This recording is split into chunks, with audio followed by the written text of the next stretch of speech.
Any kind of fight on a moving vehicle, if they can do that, they're good. And then for DC, I'm ending a run on Batman Superman, and I'm starting up a new project with them called the Monkey Prince, which is like this DC superhero based on the old Monkey King legend. It's an old Chinese legend.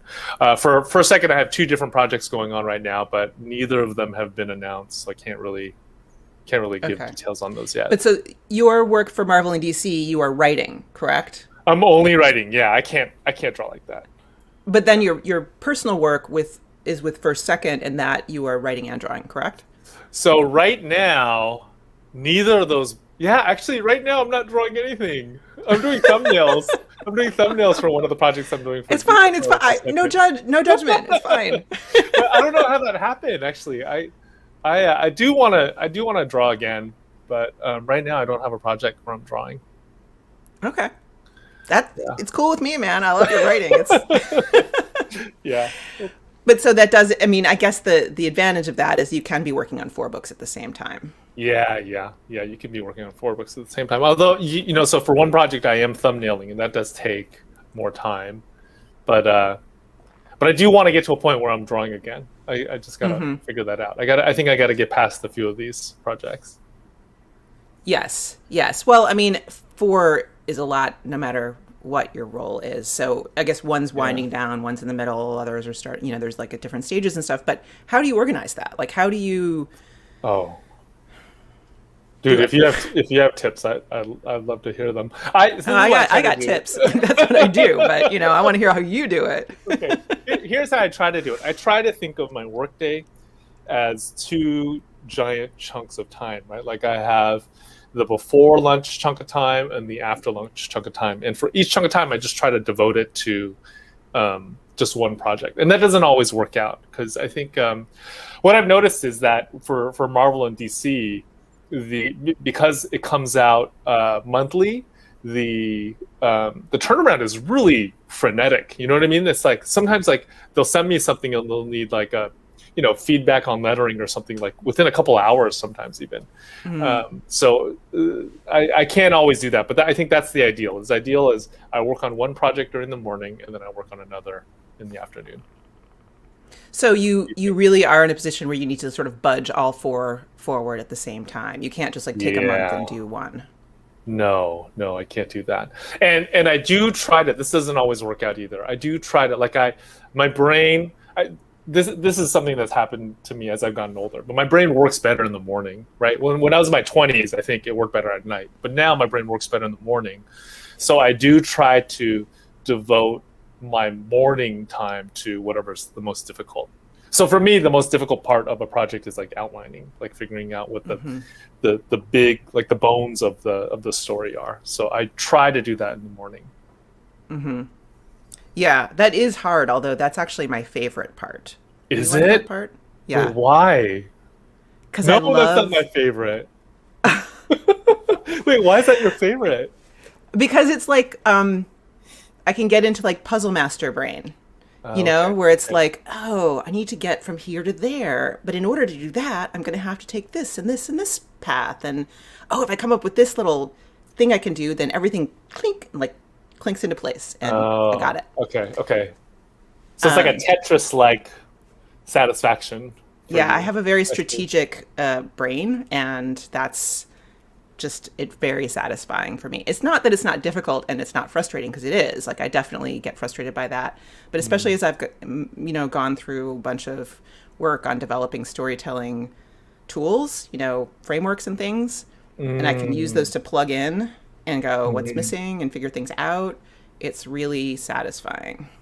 Yeah, I guess, I like having outlined. Just while I'm in the middle of it, I'm not as big of a fan.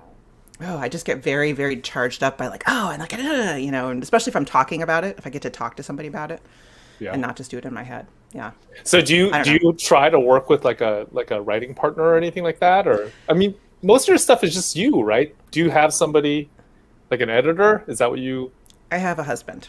Yeah. Okay. Who's also a cartoonist. Yeah. I force him to listen to me sometimes, Okay. and other people too. But no, I mean, I realized way too late in life that I probably would have gotten along really well in a writer's room, but never did it and never had that. So I value having that kind of collaborative experience. Yeah. But this is not about me though. Let's get back to you. So, how does so you're doing these 4 different books, and I assume this is like how you're making your living, right? Like this is your full living at this point. It is writing comic books. Yeah, it is right now. So I've only been full-time at cartooning for about 6 years now. So I was a high school teacher for 17 years, left that job in 2015. And I actually, so during those 17 years, like the second half of that, I was actually only part-time. But that was hard. It was really hard to leave my day job for a billion different reasons. And then since then, I've been doing, like, the bulk of our family's income is from comics, which is super scary. But that's how it's been going. Scary, but working, right? So far. But I mean, this is one of the things that kind of freaked me out when I first went full time, is that at the beginning of the year, you really don't have any real idea of how much money you're going to make that year, right? Like you can guess, but you don't know for sure. It's not like when I was a high school teacher, and before that I was a computer programmer for a while. You generally know how much money you're going to make in January, right? When you're trying to figure that stuff out, by December you're probably going to make this much. So that's helpful, right? When you have kids. And Super helpful. You have 4 kids, right? Yeah, we have 4 kids. Mm-hmm. They just no, I mean, I get that. I totally get that. I think that the way I was working by the when I stopped working on books regularly, I was working on a longer term model where, I would get an advance that then I would work for several years on that and something else. And then, there's these longer arcs. So I would have more of an idea. And also, and this is a big difference and something that I think is really important to highlight, is that I don't know how this works with your licensed work, but with your personal work, at least with American Born Chinese and probably with some of your other books, you have you're earning royalties, and so you're getting royalty checks. And that's what you kind of don't know about. Your advances. Yeah. That's right. That's right. And most authors, including me, don't earn out. Your advance is what you get. Yeah. I mean, earning out, it's like 80% of books don't earn out, right? So I am lucky with American Born Chinese that it earned out, and I do have definitely not all of my projects have earned out, but I do have a couple. So it's right, and those are sort of like the gift that keeps giving, right? Like you have a steady backbeat of income from that can kind of support the other work to a certain extent. Yeah, which I think is amazing. That's so great. But even with the royalty stuff, though, right? It is dependent on you finishing, and like for Dragon Hoops, for example, I missed like 3 different deadlines. So if at that point, I was already working for DC, and I was kind of using, like, one of the things I do like about a monthly book is that it gives you monthly income, and I was kind of using that to replace my day job. But if I had solely been relying on Dragon Hoops, I mean, we would have had a hard time, because it just took way longer than I was expecting it to. Yes, exactly, and that's I think your point that you have to finish stuff in order for it to do anything. Yeah, that's right. It's something I would like to highlight for everybody here. Like, you have to actually finish the thing and put it out. Yeah, you have to finish the thing. Yeah. And for whatever, royalties or not, it's like in order for it to start getting, awards and getting attention and building. So even if you aren't going to earn out, if it's not going to earn out, there's still other ripple effects that only happen once the thing's published. I was talking about this in a coaching call the other day, and I was like, the main thing is just, get stuff out there, and that's how you build something, and that really, I think, is your story in some ways, like going all the way back to self-publishing. Yeah. I mean, I think this is something that I've talked to with all 4 of my kids, right? All 4 of them are creative. They like doing art. None of them like doing comics. They look at my job, and they've told me over and over again, like, I've asked them, oh, do you want to do what I'm doing? And they're all like, no, your job looks so tedious. It looks terrible. We want nothing to do with that, right? But they all like draw and that kind of stuff. And I do think that's, I was just thinking like what can I give them as their parent, right? And I do think it's like the discipline to reach the finish line. I think it's just people don't realize, right? I think when I was a kid, I had this habit of just starting up a project and leaving it, usually halfway through or 3/4 of the way through. I just did it over and over and over again. It wasn't until I was in my 20s that I figured out how to finish something. And I do think there's something like spiritual about it. There's that book, the War of Art. Have you read that book? Mm-hmm. Yeah, where it talks about how like there's something inside of you that freaks out when you get close to the finish line, and you have to figure out how to force yourself to the very end. So with my older two, I've been trying to do that. I wanted them to take any creative project, right? That'll take a good amount of time, 3-4 months, and just get to the finish line, so you know what that feels like, so it becomes familiar to you. Mm-hmm. So what do you do for my kids or for me? For you, how do you get yourself to the finish line? So this was the thing that pushed me over for my very first project. When I was in my early 20s, I was just graduated college. Up until that point, like through junior high and high school, I tried finishing comics. I never finished a single one. And I was like, I'm going to finish one. This is the thing I'm going to do. And I was living with 3 other guys, old college friends. And I told them, I said, we used to have house meetings once a week, right? Where we would like talk about bills and cooking schedules and that kind of stuff. And I was like, every week at the house meeting. Extremely mature of you.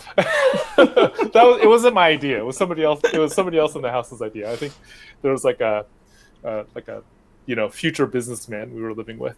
But I was like, at the house meeting every week, I want you to ask me how far I got that week on my comic, right? And I think I budgeted that I was supposed to get like 3 or 4 pages done a week. I was like, and if I don't get it done, I want you to make me feel bad about it. And they were really good at that. They were super good at making me feel bad. And I feel like in some ways I internalized their voices, and I've been able to do it even though I don't live with them anymore. So literally, when you're trying to finish Dragon Hoops and you're whiffing deadlines, you're like being mean to yourself and saying like you suck. I guess so. Yeah, I guess so.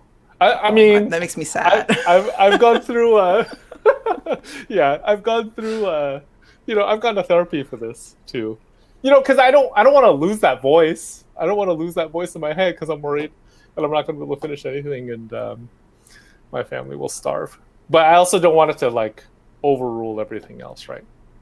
Yeah. No, I mean, I deal with it myself, and I also help a lot of other people with that particular, like that voice is so common. That's the yeah, exactly. All right, let's talk a little bit about you do have sort of, I would say, 2 main bodies of work. You have licensed character work that you're doing on monthly books or projects like that, including you've done stuff with Batman and Superman, done that great print that's behind you. For those of you who are here on audio later, there's a beautiful print of Avatar: The Last Airbender world behind Gene here. It's really gorgeous. So you've done that, and you're doing Shang-Chi. And then you have self-generated work, I would say. So you have American Born Chinese, you have Dragon Hoops. You have a bunch of other projects. I'm not sure where they fit in there. So maybe they were fully collaborative, or I don't know. But like, can you talk to me a little bit about how you think about those things? Do they feel different to you? Where do they come from? That kind of thing. Yeah. I mean, I think the licensed stuff versus the creator-owned stuff, it definitely feels very different. With the creator-owned stuff, I'm generally like the best part of that is you're in full control of it, and usually. Like I'm just trying to express something in my own voice when I'm working on that kind of stuff, or I'm trying to express something in the voice of my friendship with somebody. So I did a book with Sonny Liew called The Shadow Hero, and that really was like I felt like we were trying to say something kind of together, right? But it was just 2 people, and it's still really personal.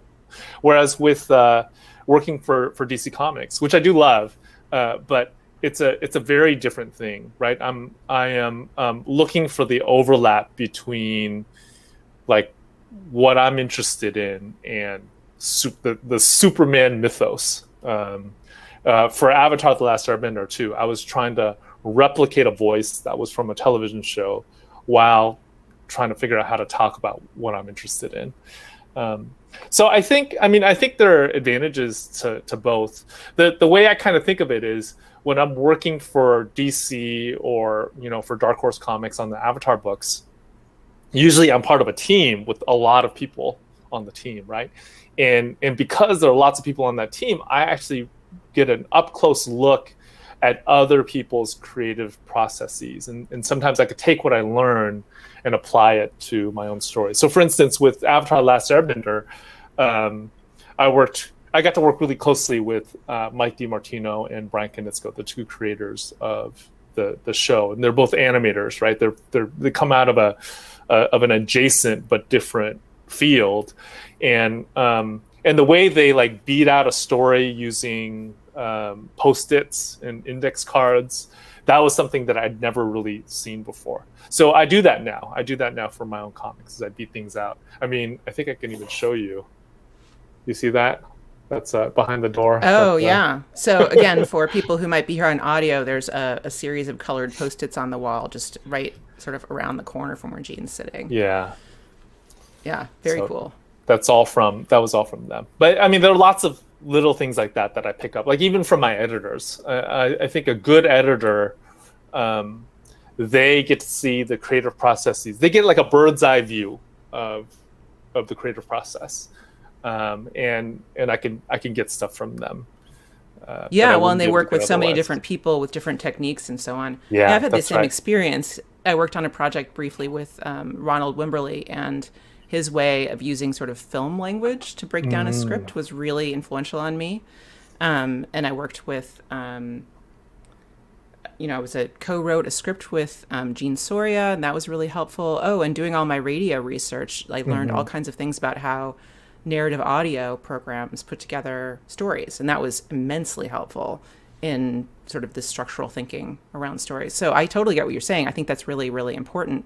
And then you can bring it back to your own personal work. Yeah. One of the things you said there is like, what's great is you have full control over it, but it also sounds like having full control over it is a source of anxiety, perhaps.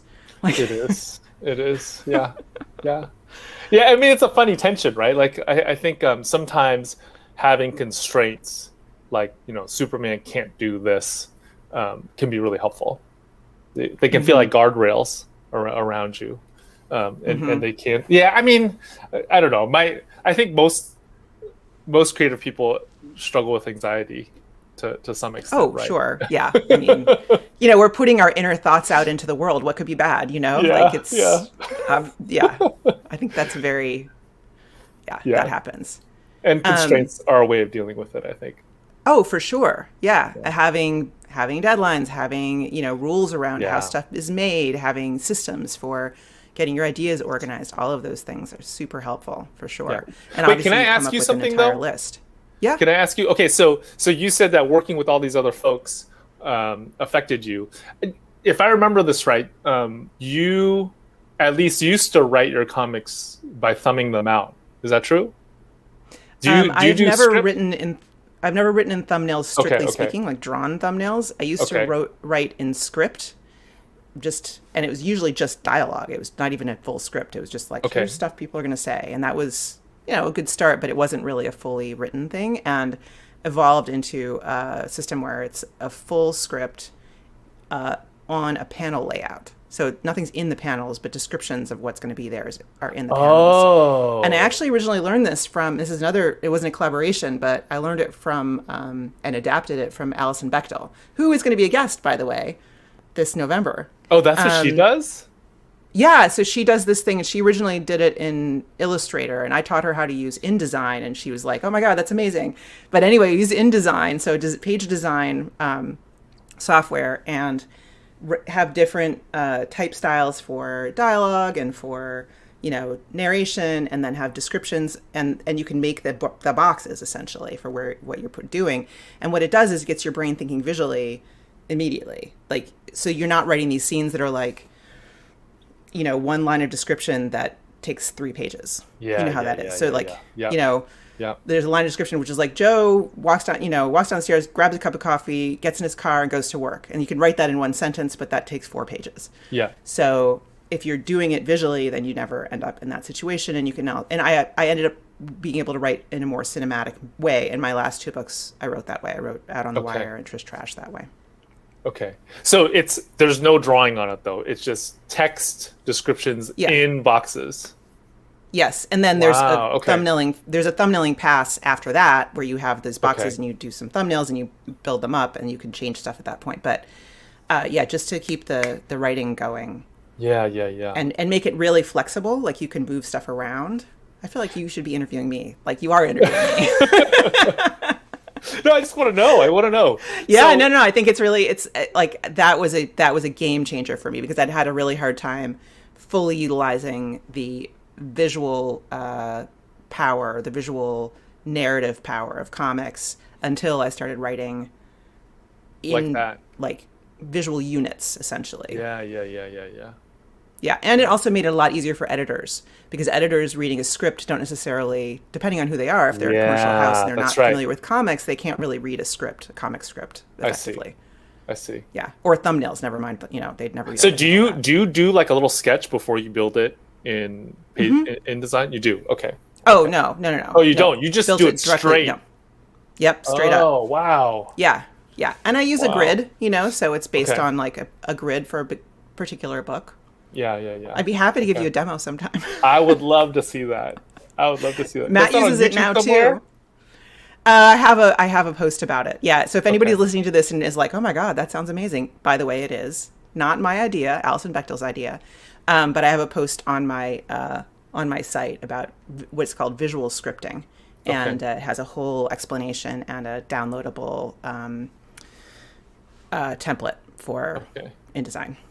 I'm gonna have to check that out. That does sound amazing. Yeah. Let me know if you use it. That'd be great. I will. All right. So, okay. We've talked a bunch about organizing your life around the creative work. You have 2 time blocks and stuff. You also have 4 children and you are married.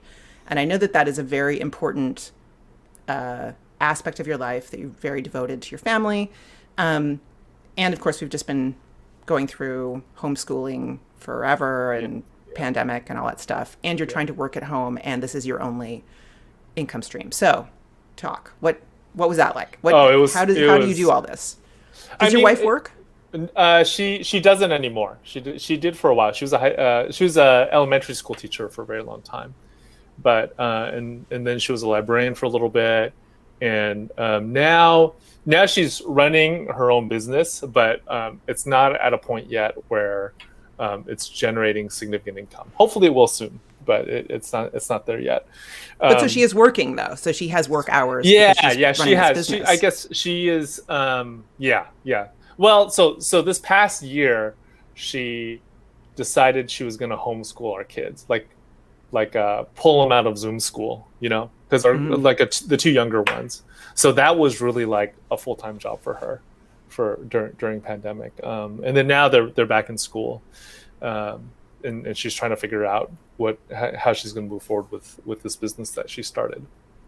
But the year, like the pandemic year, was amazing in some ways and horrible in the other. I mean, we were really lucky, right? Like none of us got sick, and my income was fairly steady throughout the entire pandemic. But then at the same time, everybody was at home. Like we had 6 people under the same roof for like a year and a half, and it was hard. It was hard to maintain boundaries to get work done. And there were times where I just had to be like I don't really have an office in our house. Like the place I'm sitting in right now is our dining room, and I kind of just took over a corner of it. But like during pandemic, the kids would also be working at the dining table on their stuff, and sometimes I just couldn't concentrate, so I would just migrate. Right, I would I go and see if one of the kids' bedrooms was empty, and I go work there, or we had a table in the backyard. I would work there, but it was definitely difficult to maintain focus. Yeah, I imagine just like having these people around all the time. Fortunately, your wife was able to take the time to, sort of be in charge, and that's like what happened with me too, that Matt was like the person in charge. So I was able to get work come done here and do stuff. Yeah. But it's been really challenging for sure. And overall in general, like comics and creative work, they can really take over all available time and energy. So have you made a very specific kind of, do you have boundaries around that where you're like, this is family time, this is what I try to end at 6. It doesn't always happen, but I try to end at 6. And then after that, it's family time. I do have this problem where if I hit something during my workday, like some kind of a problem that's like a plotting problem or something that's difficult to work out, it'll just end up sticking in my head, right? So even if my 9-year-old's talking to me, I'll be like nodding my head, but secretly thinking about this plotting problem. So I've been trying to get out of that. Like I heard like meditation's good, so I've been trying to meditate so that when I'm talking to my 9-year-old, even if there's a scripting problem, I'll be able to, focus on her words. But my brain sometimes feels like a wild elephant that doesn't want to cooperate. I understand. Yeah. Let's talk a little bit about your teaching career and how that fed into what you're doing now. And I know you've been teaching also at Hamlin in an MFA program for a long time. Can you talk a little bit about how those things kind of how that evolved, and how did you start, and then balancing, because high school teaching, I know you said you ended up being part-time for a long time, it's very demanding. So how did you manage all that at that time? So I started teaching when I was, I don't know, I think it was 20, I must have been 24 when I started. So I wasn't even that much older than the seniors on campus, and it'd been something I thought about for a really long time. So I graduated from college with a degree in computer science. I was a programmer for 2 years, and I realized it wasn't for me. I didn't want to be in a cubicle my whole life. And I was also super interested in comics at the time. But like in the 90s, the American comic scene felt like it was going to collapse. Like Marvel Comics had declared bankruptcy. I remember going to my very first Comic-Con in San Diego. And back then, there were so few people that wanted to go, you could buy tickets at the door the day of, right? So I remember that Sunday, like the Sunday of the very first Comic-Con I had ever gone to, it just felt like on the exhibit floor, there were more exhibitors than there were attendees. It felt like a ghost town. And I was like, I don't know if this is going to work out as a career. So my plan was I was just going to find another career that I liked, and then just do comics on the side as a way. I was like, people waste money playing golf. I'm going to waste money publishing my own comics. So that was my plan. I was going to be a high school teacher and then do comics at the side. In the beginning, the very first year of teaching was my hardest year that I'd ever had until I had kids. I was just exhausted, I think I was trying to figure out my curriculum. I remember every Friday I would come home, I'd be so tired, I'd fall asleep at like 7, and I would not wake up until the next morning, like 10 the next morning, because I was so tired. So I just didn't get any comics done until the summer. And then during the summer, and of course your former roommates are calling you up going like, yeah, the pages, what's going on? Yeah, that's right. But I think that with high school teaching, after a while you get I would say between 3 to 5 years, you get your curriculum down, you kind of figure out what you're doing, you develop a reputation on campus so kids aren't like constantly trying to test you, and at that point you can have energy at night, unless it's during finals week or something where you have a ton of grading, you can have like maybe a couple hours a night to work on something else if you want. So for a long time, what I would do is I would do maybe a couple hours at night on comics. I would catch up during breaks, like during winter break and during the summer. And that's how they fit together. And it worked really well for me. I felt like teaching is very extroverted, and then comics is not. Comics is like the exact opposite. It's super introverted. And for me, they felt like they came out of two very different energy buckets, you know? I don't think I could have been like a programmer and also a comic book artist, because for me, those would have come out of the same energy bucket.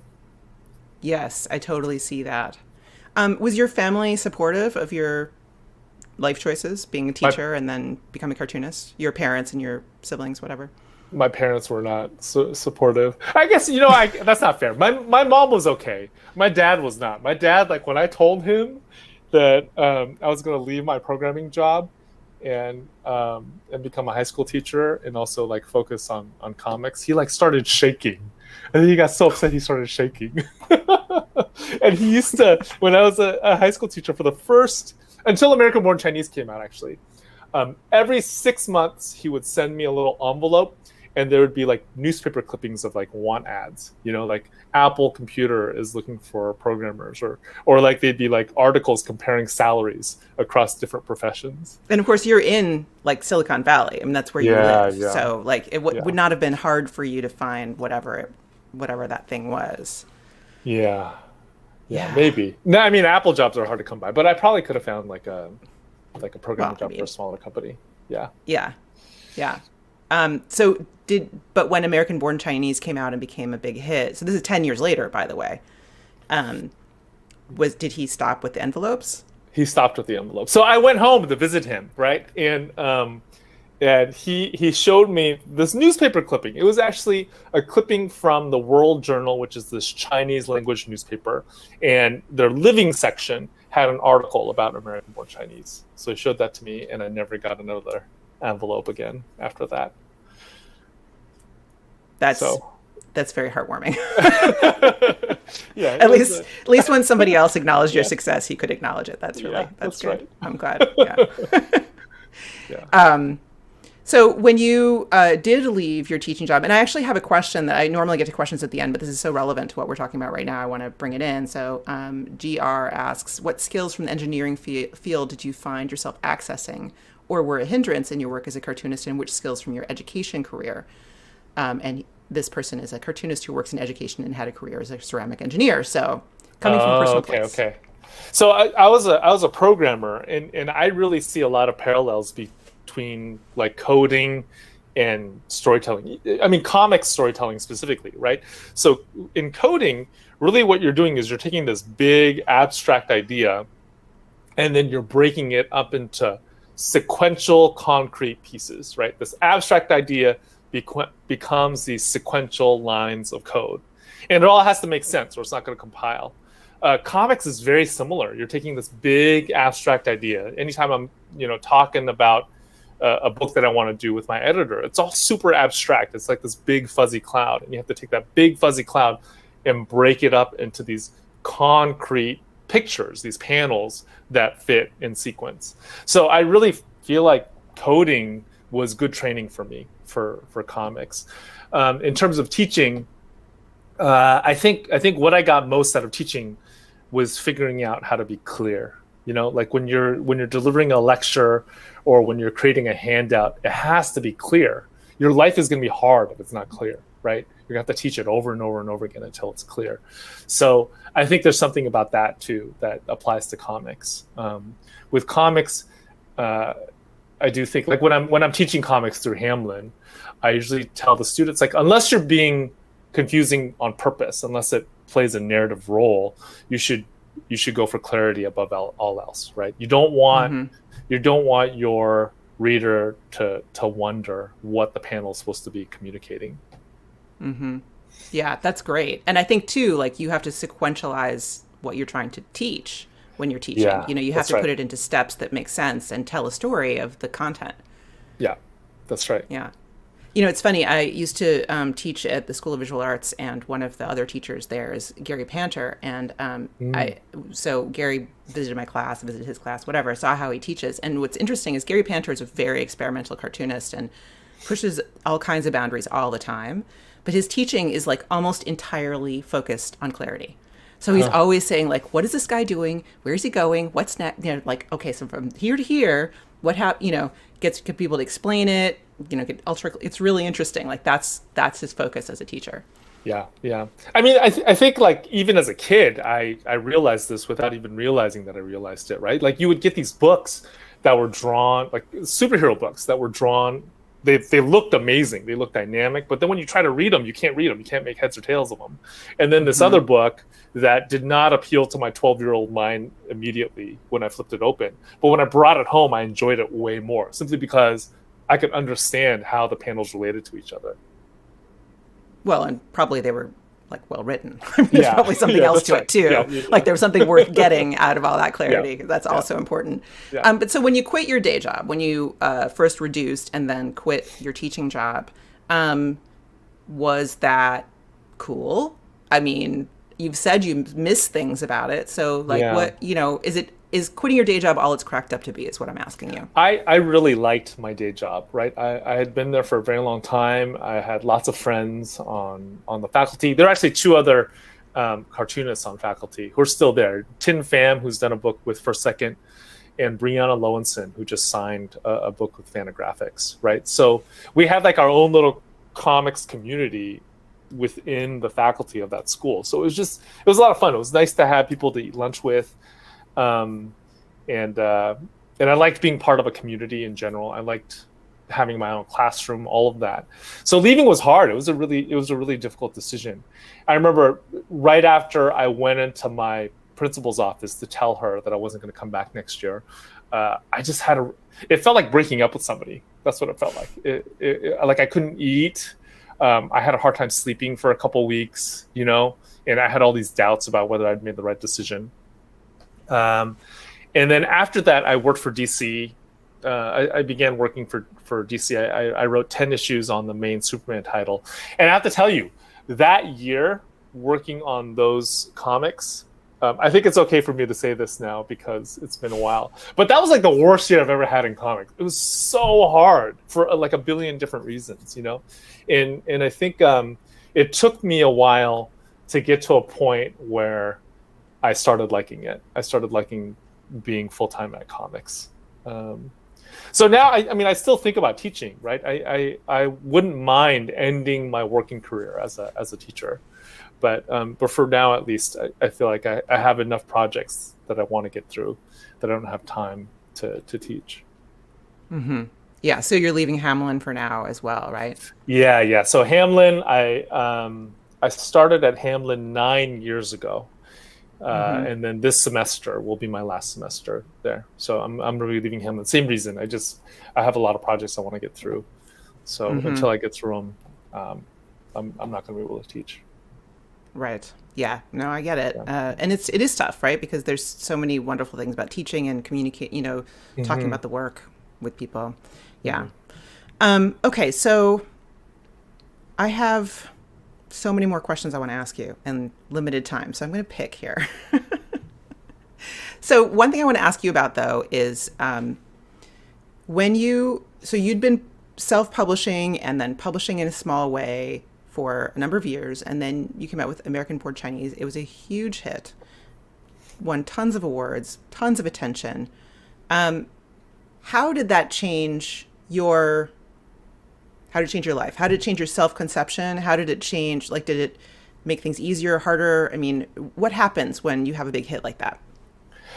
Practically speaking, it was crazy, right? It was just completely unexpected, I think. And in a lot of ways, I felt like I was this beneficiary of a lot of stuff that had been happening in comics for a while. Like Blankets. I think of Craig Thompson's Blankets as the book that really created a space in the minds of librarians and teachers for literary YA graphic novels, right? If Blankets hadn't happened, I don't know. I just don't think the landscape would have been the same when American Born Chinese came out. So in a lot of ways, I feel like I was kind of at the right place at the right time. As this wave was of awareness about comics was building up within academia, within the library market.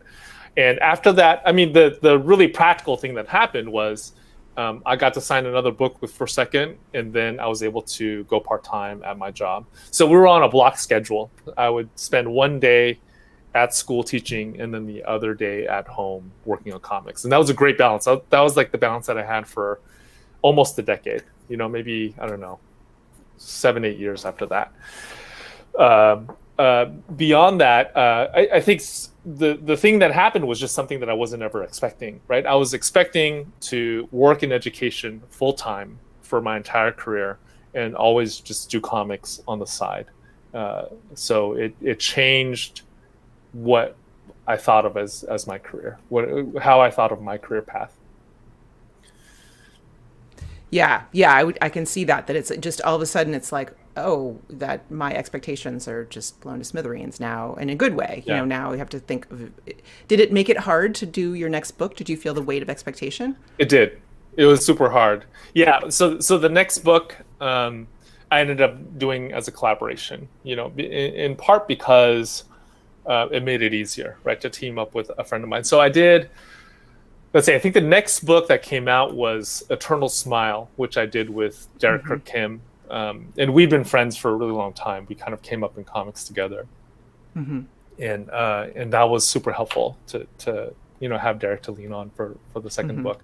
And then after that, I did a book with Tin Pham, who was also a teacher at Bishop O'Dowd.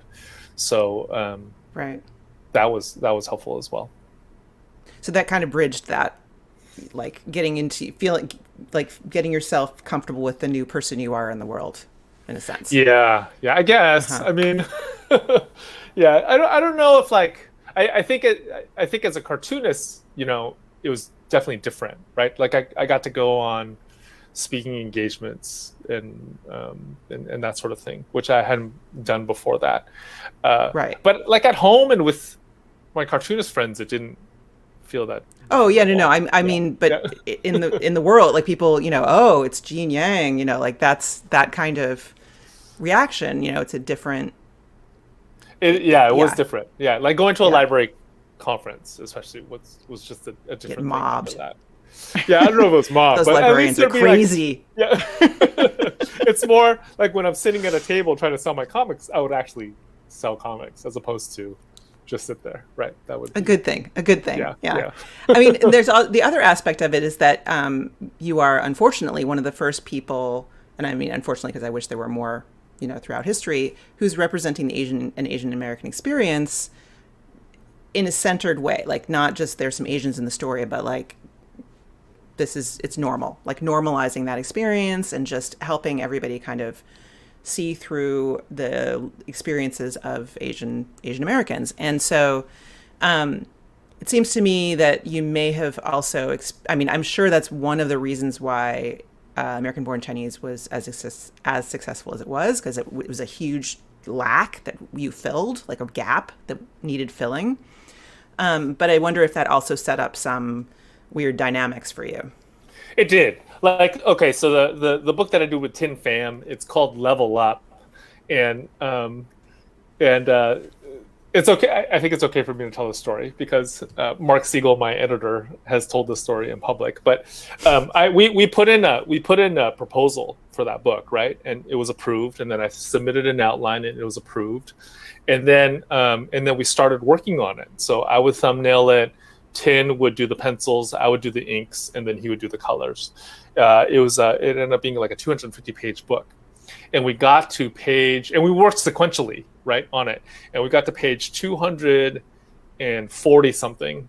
And Mark called us up and was like, this is not working. And he was totally right. It wasn't working. But we had to start over from the very beginning. Oh, Mark. Yeah. And so, but it was the right call. It was just the right call a little bit further down in the process that I wanted. But one of his critiques was it felt like I was like trying to write about Asian American issues because I had to, like I was trying to tackle these issues from a vantage point of obligation, and I think that critique was 100% correct. Like I had to work through that to get back to like a more organic story, Mm-hmm. Yeah, because that's what I've always loved about your work it's just in there. Like it just is. And that's the thing that makes it so effective, I think, in, helping diverse stories exist, is that it's not about like, hey, look, Yeah, it's yeah. just exactly. Well, Yeah. thanks. I mean, but I did that, right? I did the hey look for 140 something page or 240 something pages before Mark was like, But you didn't publish this it. is what it is. We didn't publish it. Yeah, I think we still have it in a filing cabinet somewhere. Well, that would be interesting one day for a grad student to do a paper about Yeah. that. Yeah. So hold on to it. Okay, so I want to ask you if you ever felt like, if you ever felt like in your career there was a time when you were like, this is a huge mistake, and then what did you do? And that maybe that's the moment, like that book. But was there anything else where you're like, yeah, how did that you pull moment yourself was back to one, center? and then when I was working on Superman, I also had moments when I regretted it, right? So when I was doing my run on the main Superman story, I think there are lots of things that were just it took me a long time to get used to. One was the pace of monthly superhero comics is just really frantic, and then Superman being who he is as a character, he was tied into other books. There are certain things I just couldn't do with him. Too many constraints, maybe. Yeah, writing in universe. Yeah, exactly. Too many constraints, and constraints that were constantly changing. So because I was writing in universe, sometimes things would happen in another book that would affect what was happening in mine, right? So I would plan something out, and I wouldn't be able to do it because of that. A friend of mine, Greg Pak. Have you hung out with Greg before? No. So he's a superhero writer, and he spent most of his comics writing career in the main, they're not mainstream anymore, right? That's in the superhero world. He says that writing superhero comics is like improv. Like people in the audience are just constantly throwing stuff at you, and you just have to figure out how to work it into the story. So all of that really took me a long time to get used to, and I did have times when I was working on that run where I was like, dude, maybe I should have stayed a teacher. I was happy as a teacher. I don't know what I'm doing. But the happy ending on that is I feel like eventually I did get used to it, and I got into a situation with editors that I really like. Like my editor right now at DC is a guy named Paul Kaminsky, and I think his sensibility and mine mesh much better, right? And I've been able to do work at DC that I feel much happier about. Well, and you've also mostly worked, what is the opposite of in universe, out of universe? Like you've worked on other, like the Superman versus the Klan. Yeah, that's right. Yeah, it's part of the main storyline, right? Yeah, it's not. Yeah, and that's been like the fun part of doing things that are not in continuity like that is you get to take pieces of continuity that you like and kind of interpret them the way you want. That sounds like a lot more fun to me. Although describing writing superhero comics as improv does make it the yes and. Yeah, like that's right. kind of fun. I don't know. Yeah. Yes and, but there's also like people who really love these characters, which is great, but they also have really intense opinions about what happens to them. Mm-hmm. Really visible, public intense opinions. Yeah, that's right. That's a bit of a problem. Yeah, for sure. Okay, one last question, which is, things changed again in 2016 when you won the MacArthur Grant. What was that like? I mean, suddenly you're not just, I'm a best-selling author who people love my books and give them awards, but I am now a genius. Thank you. That was, I got a call from Chicago that morning, and it was an unrecognized number. I wasn't planning on getting it, but I don't even know why. But I was in my car, and I got it, and it was the MacArthur Foundation calling me to tell me I got this grant. So that was the end of my workday. It was like 9 in the morning or something. That was the end of my workday. I couldn't concentrate on anything else after that. At least you didn't crash. Yeah, at least I didn't crash. I was pulling out of my driveway, so I just pulled right back in, and then I called my wife after I was then talking to the MacArthur Foundation. I mean, it's this crazy thing. It's this crazy thing. So afterwards, they give you the option of going to a retreat where you meet all of the other people in the same class as you, right? Who also got grants, and each of us did a presentation about our work. So I go up there and I do a presentation about Superman, which I was working on, and Secret Coders, I think I was working on at the time. And then the next like one of the next presentations was this other guy who was working on technology that would take carbon emissions and use sunlight to turn it back into usable fuel. You know? Like, and you're like, yeah, exactly. Like this is just so weird. It's so weird. But like very practically speaking, it solved a problem for us, right? Like as a cartoonist, I've always wondered, how am I going to pay for my kids' college? So that's what the bulk of that is going to. And the other issue that it solved was I just never had a space of my own to work in my house. I was a nomad, and I was able to use some of that money to rent a space for myself that I used up until pandemic hit. Outside of my home. That's great. Yeah, but so it didn't rock your world in other ways. It wasn't like how do I function now? I mean, like I said, I'm going to be talking to Allison Bechtel in a few months, and I've talked to her about this before, also because she also is a MacArthur recipient, and she's just like, this screwed me up, man. Like, I'm sure there's a more complicated story there. We didn't get into it, but yeah. I mean, I think it helped that Allison got it before, right? So it wasn't like she was she the first or the second? It was Ben. Wasn't there somebody before her? I don't know. I don't remember. I guess you have to ask her. Yeah. But I mean, Linda Berry got it. I feel like I'm glad that it's becoming a thing, right? That it would be great if they had at least one or two cartoonists get it every year. It'd be amazing. Yeah. And well deserved, of course. Well, thanks. In your case, at least. Okay, so I want to move on to questions. We just have a few questions that I want to make sure to get to, and we're running short on time. So let's see. Leonie asks, Jean, with your coding skills, have you thought of making interactive stories with your comics or transmedia of any kind? Yeah, I did one comic. So I got a master's in education, and my final project was an interactive comic that I think I did on Flash, which doesn't really exist anymore, but I think you can still find it. It's called Mr. Yang and Mosley the Alien Teach Factoring. So it was a comic that was based on a lesson that I did for my Algebra 2 class like a couple of years before.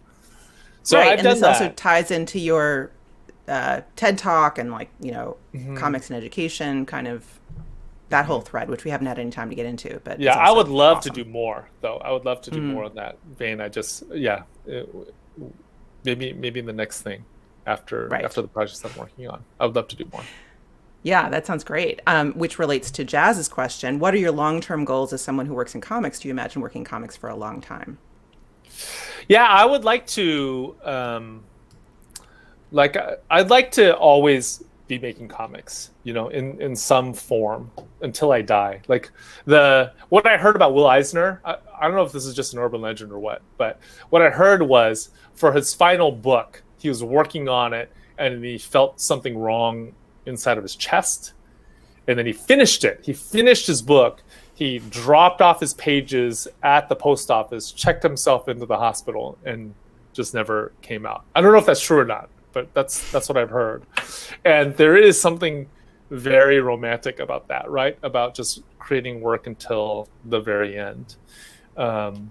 So I would like to, it'd be fun to finish my working career as a teacher, but even if I'm lucky enough to retire, it'd be nice to still be making comics, right? Oh, so you're seeing comics is not working and teaching as working, is what you're saying. Yeah, maybe. I mean, comics is... So you slacker, you're not working now, are you? This is what I'd say. Comics is work if you're trying to hit other people's deadlines. But if you're just doing it on your own without having to worry about other people's deadlines, then I think it's just pure self-expression, right? It's not this in-between of, it's not a compromise between self-expression and the necessities of daily life. Right, which is something we also didn't get into. We have time to get into, but this sort of the choices that you make to do more commercial work versus something that's more self-generated. That's a whole thread we could follow, and how that feels different to you. but we won't because it's almost 3:00. So final question from Leonie. Do you ever get the feeling you may be reaching more kids with your stories than you ever could as a teacher in just one class and one institution? Yeah, I think that's definitely true for all of us, right? Look at Raina. Raina's the perfect example of this. So the number of kids who have been touched by her work, I mean, it's just like millions and millions, right? Millions of kids feel better about getting braces because of Raina's work. But at the same time, there is something very special about being one-on-one with a student, like teaching a class and having a student come in and afterwards for office hours, forming a relationship with them and kind of, mentoring them through a year. I think there's something, I guess it's broadness versus depth. I think you can get much deeper when you have a face-to-face relationship with the student. Yeah, I agree with that. I think that's very, and having a balance of both those things is the best. I think having kind of an ability to spread a message widely, but also then to go deep with certain people. Yeah, sure. I agree. Well, thank you so much for hanging out with us today. It has been a pleasure and an honor. I'm so thrilled we got time to talk about all this stuff. Yeah, me too, Jessica. Thank you so much for having me. This was great. How can people find more of your work? Where should they go to check out what you're doing? So I am on Twitter and Instagram at Luen Yang, and I also have a website, luenyang.com. Wait, tell me that thing again. It was called visual scripting. Yeah, the thing I'll send that it I want to you. Don't worry. Okay. Yeah. Okay. Don't worry about it. You got it. Thank you. Yeah. I think your website is jeanyang.com, is it not? It is. It's both. You could it's both. Put my middle name in or not, and it'll bring you to the same spot. Perfect. Okay, so everybody, thank you so much for coming today. We're going to be taking a couple weeks off, but we will be back in the fall with a full slate. We have it, as of today, fully scheduled, and we have got amazing people coming up. We've got Jenna Weiss-Berman, who is a podcast company founder, who I originally met at the Transom Story Workshop back when I was working on Out on the Wire. We've got Tom Moore, who's the animator behind Wolfwalkers, Song of the Sea, Book of Kells.